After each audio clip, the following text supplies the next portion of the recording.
So I was watching the 96-minute interview masterclass with Hitchcock the other day, and it was so fascinating. I enjoyed it so much. He answered questions, and he did this interview after his last film, The Family Plot. It was a psycho thriller, I guess. He answered so many phone call questions, and he answered the interviewers' questions, and he answered the press questions, and he had some slight humor with all of his answers, and I enjoyed it so much. And so I'm going to share some moments that I enjoyed so much watching.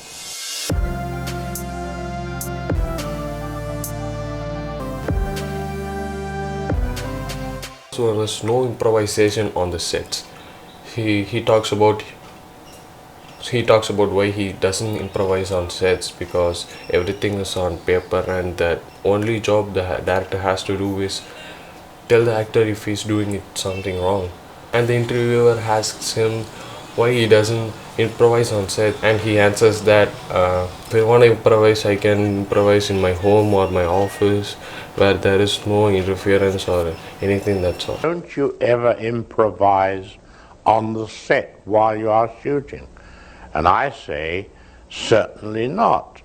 With all those electricians around and everything, I would prefer to improvise in the office.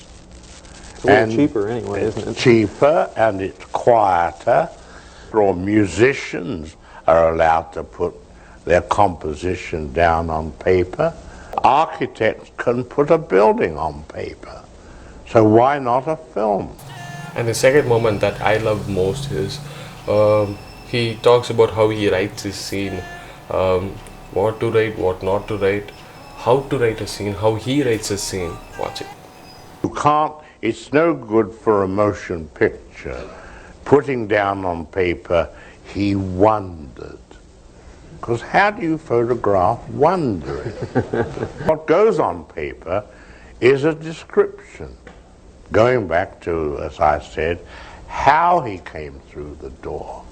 On his face, knees, or what? And third one, this one is my favorite. I'm not going to say anything at all, just watch it.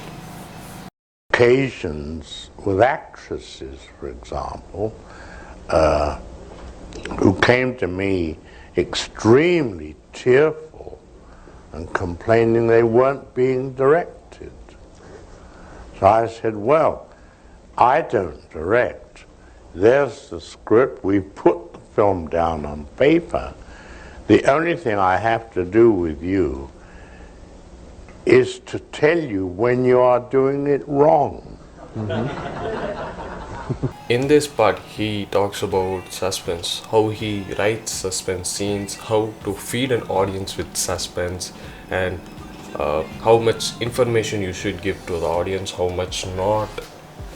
Everything about suspense. Well, a suspense movie, at least from my point of view, is giving the audience information in advance, not after the fact. You see, there's a great deal of difference between giving the audience the anticipation as against surprising them. A surprise takes 10 seconds, but anticipation can take an hour. There's a big difference. But most people, you know, they make mystery films, which I don't.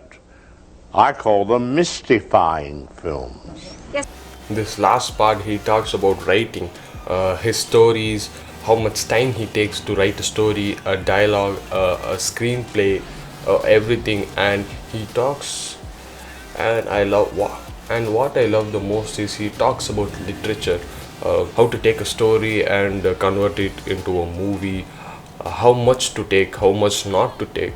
Every book can be made as a movie or not. Watch it.